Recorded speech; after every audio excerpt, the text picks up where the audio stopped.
Sally's Secret Ambition. Chapter 1. The war between the states had begun last year. The North was fighting the South. Fathers were fighting sons. Brothers were fighting each other. Sally was thankful as she sat at the table that her family had not been torn apart by this terrible war. Sally could smell the bacon cooking in the kitchen. She knew that she and her family were lucky. They had enough to eat. Other families did not. The prices for food had gone way up when the war started. Many families already lost sons and brothers to the war. Sally was thankful her father and brother had not gone to fight. Sally's father was a surgeon. He took care of soldiers who were hurt fighting in the war. And Sally's brother, Alexander, helped him. Sally wanted to help her father too. She had watched him closely over the years. In practice, what she had learned by bandaging wounds on the dolls. Now she could help injured animals, and what discouraged her interest in being a doctor. She would say, "I need your help at home. Besides, no man wants a surgeon for a wife." Sally finished setting a table for breakfast. When brought in the food and put it on the dining table, Sally rang a small silver bell to let her father and brother know that breakfast was ready. "Good morning, Sally," and father as he walked into the dining room. "He doesn't look at his. He had been up for hours operating," thought Sally. Father seemed to love his work even though it was difficult. With the war, his work had him awake at all hours of the days and night. Father gave Sally a kiss on the forehead as was taking his seat at the head of the table. "What a lovely breakfast, Virginia," he said while he served himself, and he passed his eggs to Alexander. "Thank you, Father," said Alexander. "I don't think I can eat this morning. Are you ill?" asked Virginia. Sally saw the worry on mother's face. Her neighbors had lost their baby to illness earlier that year, and Sally's mother feared the worst when someone in her family became ill.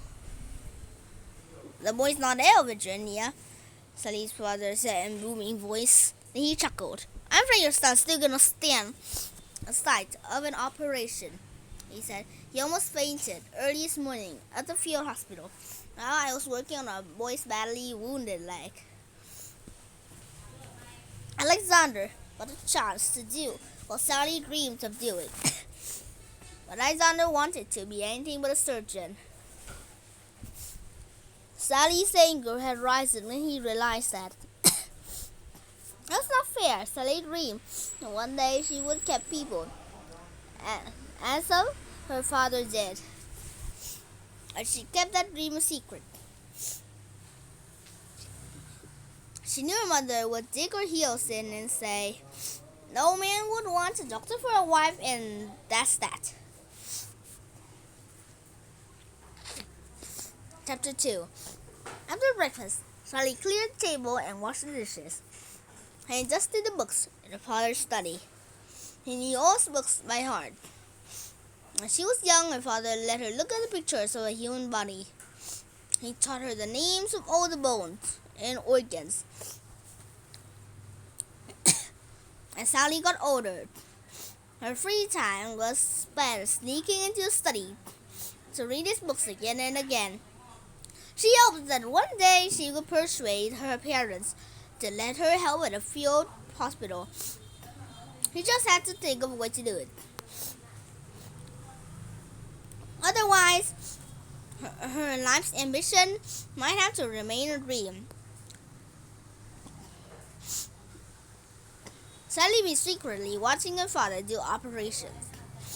At first, the sight of blood had upset her. But she reminded herself that her father was saving a life. Being able to save someone's life seemed noble to Sally. She watched her father's operations from her secret hiding in the closet. She slunk away from her choice every chance she got. If you getting caught sneaking around, she didn't want to upset her mother. She wanted to respect her wishes.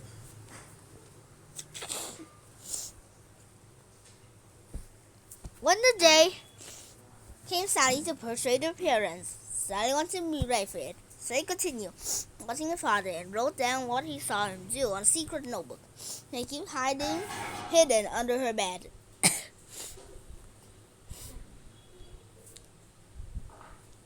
Chapter 3.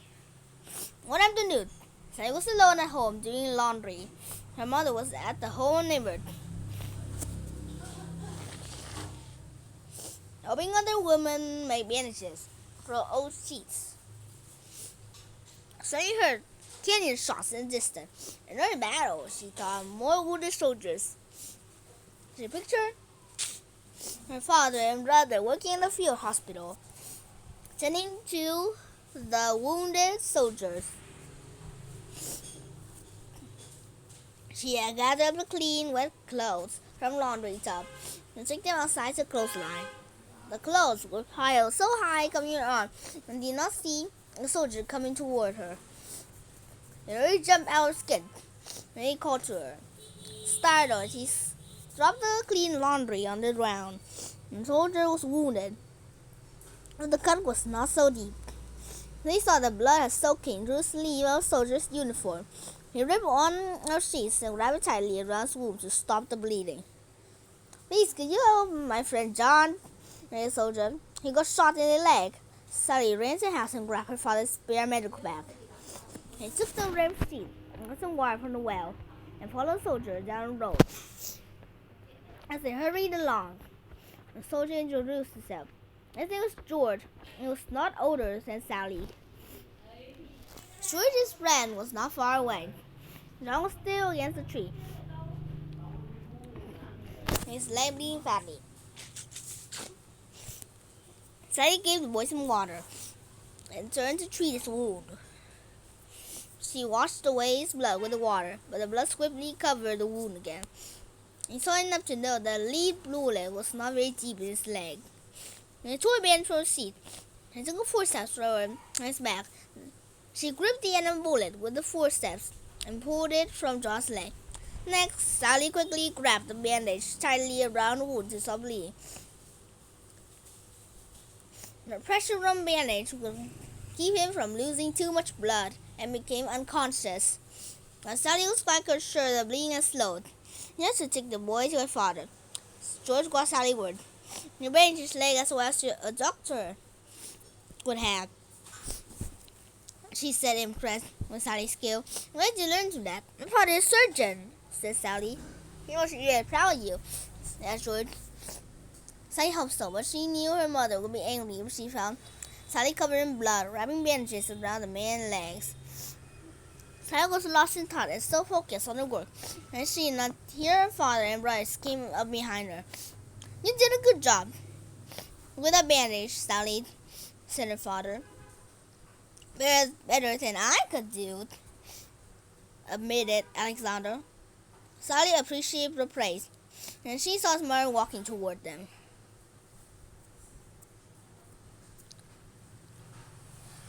Chapter 4. "What's going on here?" Sally's mother's demand.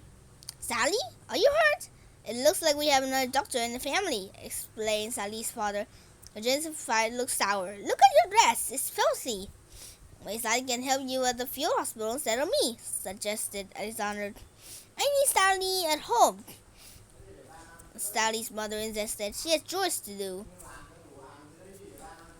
"Mother," Sally began tentatively, "I have been secretly watching father to work for years. I know what to do and what would be expected of me. I dream of being a surgeon. Please let me out, father." Sally watched a serene emotion raise above both her parents' face: fear, anger at having to see it, and even a bit of pride. "I don't know, Sally," she said. She started to walk toward the house. Sally's father invited the young soldiers to the house so he could check their wounds. Once that was done, Virginia offered to cook a meal for all of them. Sally helped her mother prepare and serve the food. They even served a pie for dessert. The men were grateful for the home-cooked meal, as well to Sally for bandaging their wounds. Saying their thanks and goodbyes, they left to rejoin their troops. "All clear, table," offered Alexander.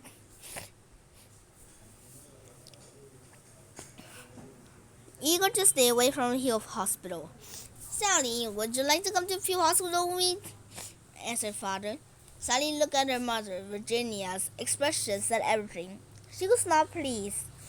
She loved her daughter too, much to be offensive about her dream. Sally gave her mother a round, long look and said yes to her father. Sally's mother would find suitable clothes for her new work. She ended up wearing some of Alexander's clothes. There are some changes going on in the country, and the changes at home as well. Bye!